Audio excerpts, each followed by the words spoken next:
Hello दोस्तों, good morning. जय हिंद। आप सभी का स्वागत है मोबाइल पाठशाला के यूट्यूब चैनल पे। मुझे पता है कि जब ये वीडियो आपको मिल रही होगी तो आपके एक शिफ्ट के पेपर हो रहे होंगे, सीपीयू एसआई के। ठीक है, आप सभी लोगों से एक बार रिक्वेस्ट है कि इन सेशनों को जितने भी हमने लिए हैं उनको एक बार ऐसे ही बस देख के अपनी नजरों के सामने से देख के से गुजार दीजिए। बस हो सकता है कि कोई सवाल ऐसे हो, कुछ ऐसे सवाल हो, क्योंकि एसएससी का फंडा ही यही है कि बहुत सारे प्रीवियस सवालों को ही रिपीट कर देता है। कभी कभी ऐसा होता है कि सवाल जैसे पिछले साल के पेपरों में दिए गए हैं वैसे का वैसे उठा के पूछ देता है। ठीक है, तो मेरी ये रिक्वेस्ट है आप सभी से कि कम से कम एक बार सेशन को जितने भी हमने लिए सिर्फ अपनी नजरों के सामने से गुजार दीजिए, क्योंकि बहुत ज्यादा ड्यूरेशन का भी नहीं होता। 10 मिनट, 20 मिनट 25 मिनट के आसपास का होता है। 2x पे करके आराम से गुजार सकते हैं। ठीक है, तो स्टार्ट करते हैं। हार वो सबक है जो आपको और बेहतर होने का मौका देती है। ये मत समझिए कि जो टॉप पे पहुंचा वो कभी फेल नहीं हुआ है, ऐसा बिल्कुल नहीं। या जो आपके सेशन में बहुत तेजी से मैथ सॉल्व करता है वो कभी फेल नहीं हुआ। फेल सब लोग होते हैं, लेकिन सफल वही लोग होते हैं जो अपनी हार से सीख लेते हैं, जो अपनी गलतियों से सीखते हैं कि हमें और कैसे बेहतर बनना है, हमने कहां गलती की है, हमने अपनी गलती को कहां सुधारना है। ठीक है, स्टार्ट करते हैं। वीडियो स्टार्ट करने से पहले आप सभी लोगों से एक बार रिक्वेस्ट है कि please like, share and subscribe. Video को लाइक कर दो, चैनल को सब्सक्राइब और शेयर तो जरूर कर दो। तो यहां एक सवाल है, कह रहा है कि 11 संख्याओं का जो औसत है वो 68 है। ठीक है, तो 11 संख्याओं का जो औसत है वो 68 है।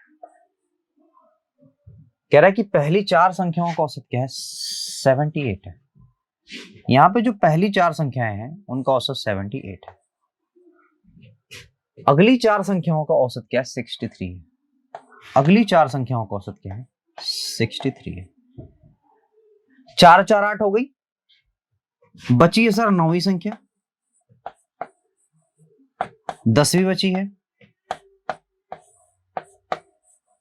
और 11वीं बची होगी। यही 3 संख्याएं हमारे पास बची है। हाँ है ना, ठीक है। सवाल देखो क्या कह रहा है, 9वीं संख्या 11वीं से दोगुनी है और 10वीं संख्या 11वीं से 4 कम है। ठीक है, 10वीं संख्या 11वीं से 4 कम है और 9वीं संख्या 11वीं से दोगुनी है। इसको हम बनाएं कैसे, ध्यान से देखना मेरी बात। आप पहले 11वीं संख्या को कुछ मान लो। हमने कहा सपोज करो अगर 11वीं संख्या मैंने x मान लिया तो जो 9वीं संख्या होगी वो जस्ट इसकी डबल होगी, यानी कि 2x होगी। और 10वीं संख्या क्या होगी, 11वीं से जस्ट 4 कम, यानी x माइनस का 4। ठीक है, डन, क्लियर है इतनी बात। ठीक है, अब मेरी बात सुनिए। अगर मैं ये बोलूं कि यहां पे 3 संख्याओं का मैं औसत चाहता हूं, ध्यान से सुनना मेरी बात। ये जो 9वीं 10वीं 11वीं है, यानी कि 3 संख्याओं का अगर मैं औसत चाहता हूं, एवरेज चाहता हूं 9वीं 10वीं 11वीं का, तो क्या निकलेगा। तो आपको पता कि कंपैरिजन मेथड मैंने आपको सिखाया है, तो कंपेयर मेथड से कर दो। ये 10 ज्यादा है 40 पे तो प्लस का 40 हो जाएगा। ठीक है, डन। सर ये कितना कम है, ये 5 कम है, 4 पे 5 का 20, माइनस का 20 हो जाएगा। अब हमें पता है कि यहाँ पे भी मुझे माइनस का 20 रखना पड़ेगा। सर क्यों रखना पड़ेगा, क्योंकि औसत अगर करेक्ट है तो ये सभी मिलके 0 बनाने चाहिए। अब यहाँ पे प्लस का 40 था, यहाँ पे माइनस का 20 है, तो माइनस का 20 आगे भी रखना पड़ेगा, ये डेफिनेटली होना पड़ेगा। हमें पता है कि यहाँ पे जो नंबर है उसका डिफरेंस माइनस का 20 आया है, लेकिन एवरेज में डिफरेंस कितने का आएगा, तो एवरेज में डिफरेंस सर देखने के लिए 3 से भाग दे दो। तो अगर मैंने 3 से भाग दिया तो ये वाला नंबर बना कितना सर, 6 सही 2/3, लेकिन माइनस के साथ बना। ये वाला में डेटा चाहिए आपको, मैंने बताया है कि इस वाले में से घटा देना। तो 6 नहीं, एक्चुअली घटाओ 7, 7 घटाया तो यहां बचा 61 सही 1/3। बचा कि नहीं बचा? ये तीनों ही संख्याओं का औसत है, तो यहाँ पे तीन संख्याओं का औसत निकाल दो तो हो जाएगा 3x माइनस का 4 बटा 3। और इसको आप कर सकते हो x माइनस 4/3, यही बराबर तो ये दिया हुआ है। तो जरा आप देखो यहाँ पे आप इसको लिख सकते हो 61:1/3 है ना। इसको आप उधर कर दो, इसको उधर कर दोगे तो x की जो वैल्यू आएगी, समझ रहे मेरी बात, x की जो वैल्यू आएगी तो ये उधर जाएगा तो प्लस हो जाएगा 4/3 यानी कि इसको 3/3 लिख सकते हो, 1/3 यहाँ पे 1 बना देगा। इसका मतलब ये होगा यहाँ पे कितना बनेगा, देखो 60 प्लस 4/3 प्लस 4/3। ठीक है, बात समझ रहे हो? तो 4 4 8 8/3 हुआ है ना। और ये ऐसे ही कर दो, छोड़ दो।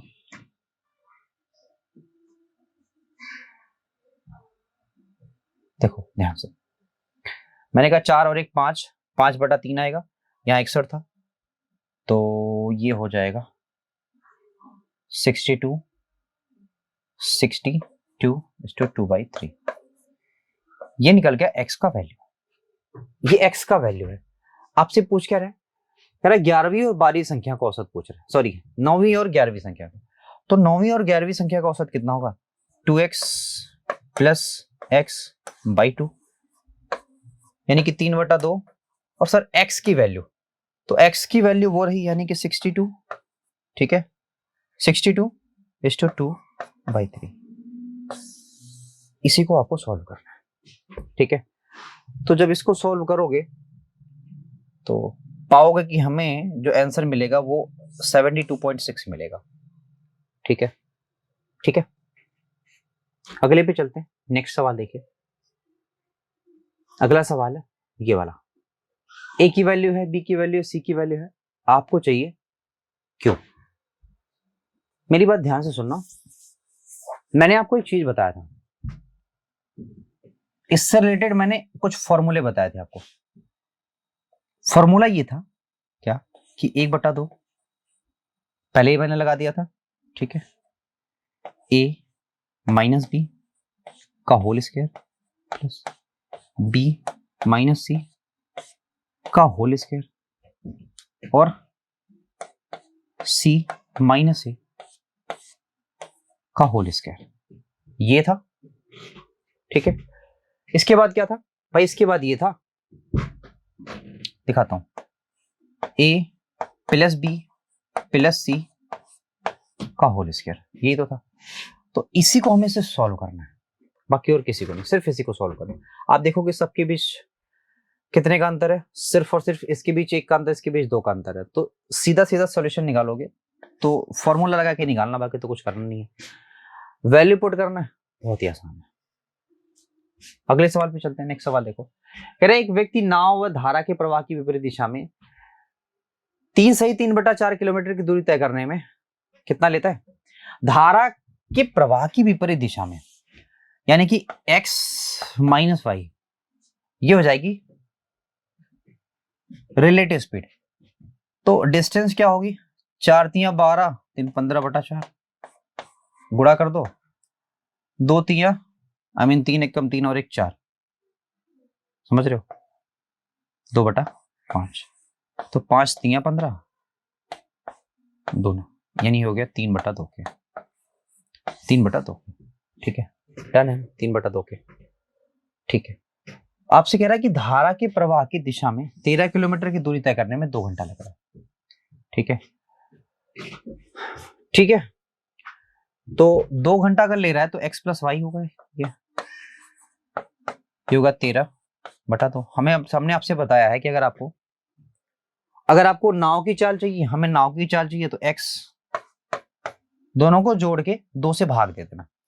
तो दोनों को जोड़ा तो आया 16, 16 का मतलब 8 यानी कि 4 हुआ, 2 से भाग देने का मतलब 4 हुआ। अभी 4 के हिसाब से 18 है ना। नेक्स्ट पे चलते हैं, ये वाला सवाल, ठीक है। ये वाला सवाल है, कह रहा है ए बी सी में angle C is equal to 90 degree. भाई ए बी सी है, यानी कि अगर मैं ये बोलूं ए, यहां बोलूं मैं बी है, और यहां बोलो मैं सी है, तो ये सी 90 डिग्री हुआ। और डी सीबी का एक ऐसा बिंदु है, सीबी का एक ऐसा बिंदु है, डी एक ऐसा बिंदु है जिससे एडी एंगल ए को समद्विभाजित करता है, एंगल ए को समद्विभाजित करता है। देखो दोस्तों, हमने आपको बताया है कि जब ये दोनों आपस में समद्विभाजित करते हैं तो जो रेशियो इसका होता है सर वही रेशियो इसका भी होता है, चाहे वो समकोण हो, चाहे वो कोई नॉर्मल ट्राइंगल हो। ठीक है, अब आपसे क्या दिया हुआ आप ये देख लो, कह रहा है AC is equal to 5, AC is equal to 5 यानी कि A की वैल्यू क्या है 5, BC इज इक्वल टू 12 है यानी कि ये पूरा इज इक्वल टू 12 है। ठीक है भैया, AD की वैल्यू आपको चाहिए, सर AD की वैल्यू इसको चाहिए, कोई दिक्कत नहीं, हम AD की वैल्यू निकाल देंगे, बट आप टेंशन मत लीजिए। देखो ये 5 है, ये 12, तो डेफिनेटली ये फिर 13 होगा, आपको ये जानकारी तो होगी ही, कोई डाउट नहीं। अब हमें ये पता है सर कि जो ये होगा और ये होगा, इन दोनों का रेशियो क्या आ रहा है 5 अनुपाते, समझ रहे मेरी बात, 5 अनुपाते 13। सर ये बनाएंगे 18, 18 को 12 के बराबर कर सकते हैं हम, यहां से आप काटेंगे तो 6 × 18 6 दूना 12, 1 यूनिट की वैल्यू आ गई 2/3 के, समझ रहे हैं, 1 यूनिट की वैल्यू 2/3। देखो मैंने कहा था ना A की वैल्यू 5 है, तो हमें इसकी यानी कि CD की हमें वैल्यू चाहिए सबसे पहले। CD की वैल्यू क्या है 5 यूनिट, तो 5 यूनिट की वैल्यू हो जाएगी 5/5 दूना 10/3, यानी हमें इस वाले का जो वैल्यू आ गया वो आया 10/3 के। हमें AD की वैल्यू पूछ रहा है तो हम निकाल नहीं सकते हैं, बहुत ही आराम से निकाल सकते हैं। आइए मैं दिखाता हूं आपको, ये वाला मिटा देता हूं क्योंकि ये आप समझ गए होंगे कि मैंने सिर्फ इसको बांटा है। ठीक है, तो हमें चाहिए AD की लंबाई, AD है क्या सर, AD हाइपोटेनस है, यानी कि 5 × 5 = 25 होगा, प्लस 10 × 9 100 हुआ, और बटा होगा मेरे दोस्त कितना 3 × 9 के, तो 25 9 होता है 225 के, प्लस 100 हो गया बटा 9 के, सर ये हो गया 325 के बटा 9 के। 3 देखो सब में है सर, 3 सब में, लेकिन इसमें नहीं है। चलो 25 इसमें से निकाल दो तो आएगा 5, 25 निकालोगे देखो 25 से कटेगा, डेफिनेटली कटेगा, 25 से कम 25, 25 या 75, ठीक है, रूट का हो गया 13/3। जहां पे ये AD आया है, क्योंकि स्क्वायर हटाएंगे तो हम स्क्वायर रूट ले लेंगे, तो AD की वैल्यू क्या आ गई, खुद ही देख लो क्या आ गई, ये वाला उत्तर, पहला वाला बिल्कुल करेक्ट है। ठीक है, अगले सवाल की तरफ चलते हैं। नेक्स्ट सवाल आपका कह रहा है 1.62 मीटर लंबाई वाला एक पर्यवेक्षक के खंबे से 45 मीटर की दूरी पर खड़ा है। ठीक है, कह रहा है उसकी आंखों से खंबे के शीर्ष का जो उन्नयन कोण है वो 30, आंखों से कह रहा खंबे की ऊंचाई ज्ञात करो। अगर ये खंबा है और ये रहा वो पर्यवेक्षक, इनके बीच की जो डिस्टेंस है वो कह रहा 45 मीटर है, तो भैया इनके बीच डिफरेंस 45 है, तो इसकी आंखों के बीच, ये जो आंखें उसकी हैं, आंखों और, मित्र बात सुनिएगा मेरी, आंखों और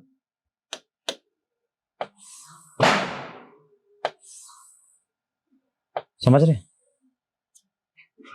आंखों और खंबे के बीच में डिस्टेंस कितना होगा, वही 45 होगा। कह रहा ये वाला 30 है। सर अगर ये वाला 30 होता है तो आप मुझे इतनी सी बात बताओ कि ये वाला कितना होता है और ये वाला कितना होता है और ये वाला कितना होता है। आप कहेंगे सर जो आपने कहा है वही होता है, डन है। देखो इतने की डिस्टेंस कितनी है 1.62, यहां से लेके यहां तक, तो इसका मतलब यहां से लेके यहां तक की भी डिस्टेंस 1.62 ही होगी, है ना। हमें क्या चाहिए, सिर्फ इसकी लंबाई चाहिए, हम इतना जोड़ देंगे तो हमें पूरा खंबे की लंबाई पता चल जाएगी। सर √3 की वैल्यू क्या, सर √3 की वैल्यू तो कुछ और ही नजर आ रही है मुझे 45 के, तो 1 यूनिट की वैल्यू क्या होगी सर 45 √3, मैं सीधे पर में ही कलर कर दे रहा हूं, आप मेरी बात समझ जाना कि 15 √3, बात समझ में आई। 1 यूनिट की वैल्यू इतनी आ गई, सर 1 यूनिट की वैल्यू है, √3 की वैल्यू क्या थी 1.732, 1.732 गुणा 15 करना है, तो 15 दूना 30, 0 कैरी हो गया 3, 15 × 3 = 45 और 3 × 48 के 8 कैरी हो गया 4, 15 × 7 = 105 और 4 9 होता है, कैरी हो गया 10, 15 कम 15 10 हो गया 25 के। कितना जोड़ना भाई 1.62, 0 हो गया, 8 2 10 के 0 कैरी हो गया 1, 9 6 15, अरे 16 के 6 हो गया, यहाँ हो गया 7, ये हो गया 2, तो 27.6। देखो यहाँ पे है 27.6। कितना प्यारा सवाल था ये, 27.6 के, है ना। नेक्स्ट अगला देखो सवाल, अगला सवाल देखो, ये भी आपका पाइप टंकी से ही है। देखो मैंने आपको कराया ना पाइप टंकी वाले सवाल, और बहुत हाकड़ हाकड़ सवाल कराया ये उनका, मतलब ये इस टाइप के सवाल तो अब आप इजीली कर सकते हैं अगर मैंने आपको बहुत दमदार सवाल कराया है। कह रहा है ए और बी टंकी को कम से कम मिलकर जो है वो 16 घंटे में भर सकते हैं। ए और बी मिलते हैं, इसका मतलब दोनों भरने वाले पाइप है, 16 घंटे में भर सकते हैं, जबकि सी अकेला पूरे टैंक को 2 घंटे 24 घंटे में खाली कर सकता है। ये खाली करने वाला है दोस्त, इन दोनों का एलसीएम होगा 48 के, तो 16 3 48, 24 दूना 48। इसका मतलब सीधी सीधी बात है कि अगर, चलो देखते हैं क्या होता है। कह रहा है ए और बी को 10 घंटे के लिए खोला था, 10 घंटे के लिए खोला गया तो 30 क्षमता भर गई है, बचा सिर्फ और सिर्फ 18 क्षमता। ठीक है, बात समझ रहे हैं, यानी 30 क्षमता ये लोग भरे हैं और फिर दोनों को बंद कर दिया जाता। अच्छा भैया चलो छोड़ दो, ये देखो कि 30 ही क्षमता ये भर ही पाए हैं, दोनों को बंद कर दिया गया। कह रहा फिर सी को खोला जाता है, सी द्वारा टैंक को खाली करने में कितना समय लगेगा, तो 2 क्षमता के साथ खाली करने में कितना लगेगा, 15, है ना, कितना लगेगा, 15। डन। चलिए नेक्स्ट, ये पाई चार्ट का सवाल है। कह रहा है यदि विद्यालय सी के लड़कों की संख्या का लड़कियों की संख्या से अनुपात क्या है, ये 6:5 है, ये अनुपात है 6:5। किससे किससे कह रहा है, लड़के और लड़कियों का अनुपात कह रहा है। अच्छा, कह रहा है कि विद्यालय बी में यही अनुपात 7:11 का है, तो विद्यालय सी में लड़कों की संख्या विद्यालय बी में लड़कियों की संख्या का अनुपात क्या होगा। ठीक है, मेरी बात ध्यान से समझिएगा। देखो यहां पे एक्चुअली ये चीजें डिग्री में है, सी वाला डिग्री क्या दिया हुआ, सी वाला डिग्री 79.2, यानी कि 79.2 है। ठीक है, और किसमें भाई, सी की बात हो गई, बी में जरा देखो, बी में 68.64.8। ध्यान से समझिएगा मेरी बात को, आपसे पूछ रहा है क्या कि सी में लड़के और बी में लड़कियां, तो सी में जो लड़के हैं वो ये रहे, यानी अगर मैं 11 यूनिट इसके बराबर कर दूं तो 6 यूनिट की वैल्यू हमें चाहिए है भाई। यहां पे बी में 11 लड़कियां, यानी कि 11 और 7 18, यानी इसको अगर 18 में बांटें, ठीक है, तो 11 यूनिट होगी हमारी लड़कियां।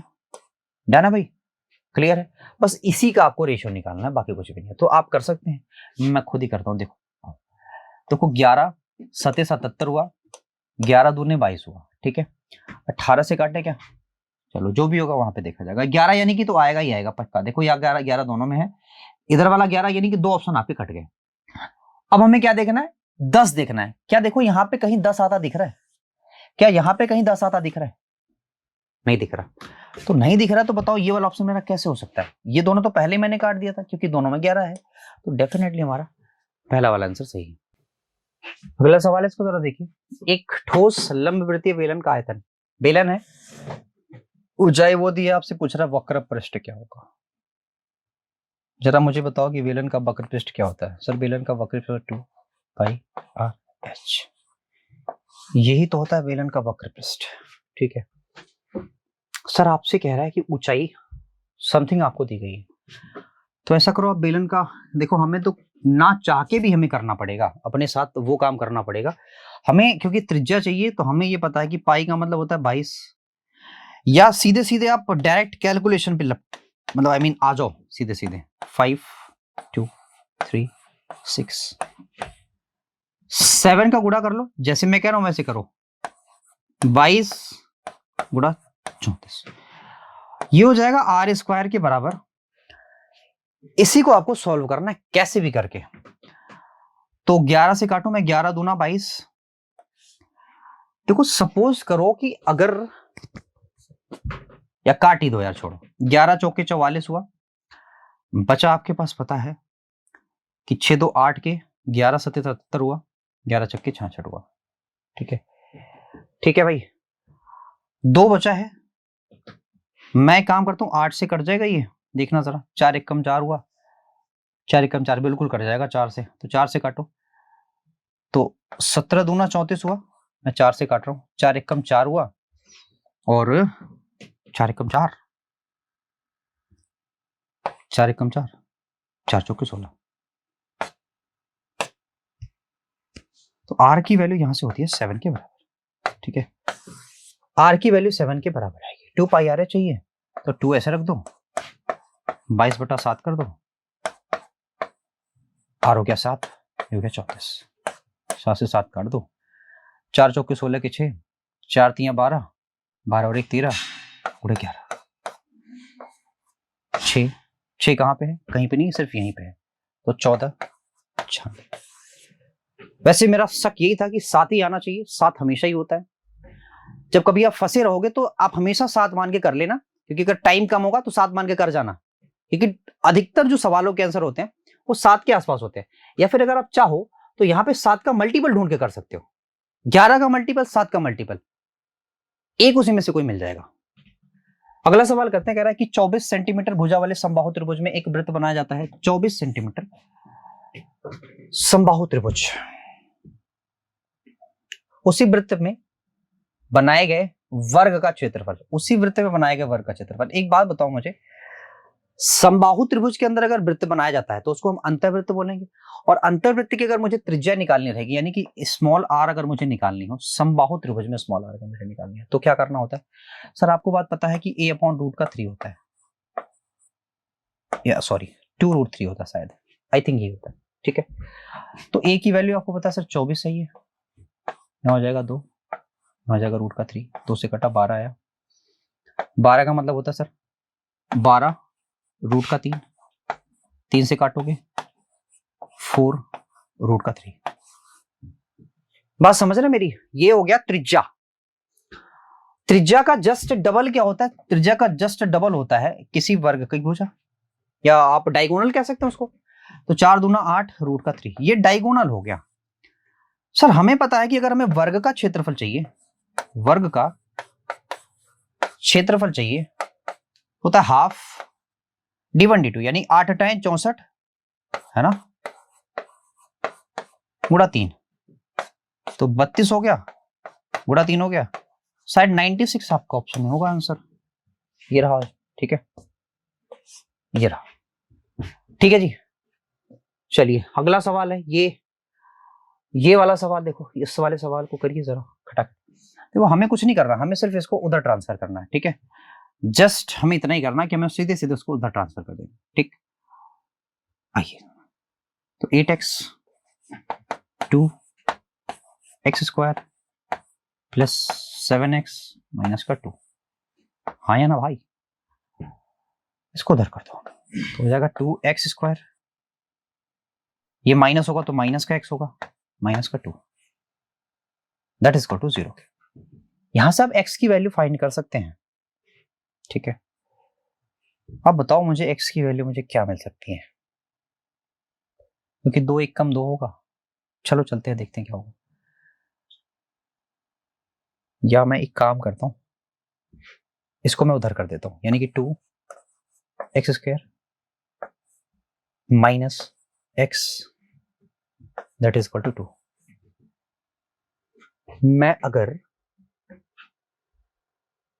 मैं एक बार इसमें x³ का गुणा कर देता हूं, ठीक है, लेकिन गुणा करने से कुछ मिलेगा नहीं, 2x³ हो जाएगा, नहीं मिलेगा, छोड़ो। आप यहां से x की वैल्यू ही निकालो, x की वैल्यू ही निकालो यहां से। तो 2 दूना 4 हो गया, आपको पता है 2 दूना 4, यानी कि हमें सीधे सीधे हमें जाना पड़ेगा श्रीधराचार्य से। तो x की वैल्यू क्या होगी आपको ये जानकारी होनी चाहिए कि माइनस b², यानी ये सिर्फ 1 है, plus minus under b² b² का मतलब होता है 1, और प्लस हो जाएगा क्योंकि यहाँ माइनस है। 4ac का मतलब क्या होता है 4ac, यानी 4 चौके 16, ये हो जाएगा 17, और बटा आपको ये पता है कि 2 रखना पड़ेगा। तो x की जो वैल्यू होगी माइनस का 1 प्लस माइनस अंडर रूट का 17, ठीक है, ये x की वैल्यू होती है। अब हमें इसको किसी तरह से यूटिलाइज करना है, किसी भी तरह से, और इजी तो नहीं है यूटिलाइज करना, ठीक है। तो हम करें कैसे इसको? क्या करके हम कर सकते हैं, हमें यहां पे सिर्फ और सिर्फ ऑप्शन का यूज करना पड़ेगा। ऑप्शन का यूज हम कैसे करेंगे, ध्यान से देखना, क्योंकि हमें क्यूब करना है तो 8 वाले हमारे मतलब 4 वाले तो हमारे आंसर नहीं हो सकते, तो 8 ही वाला मेरा आंसर हो सकता है, ठीक है।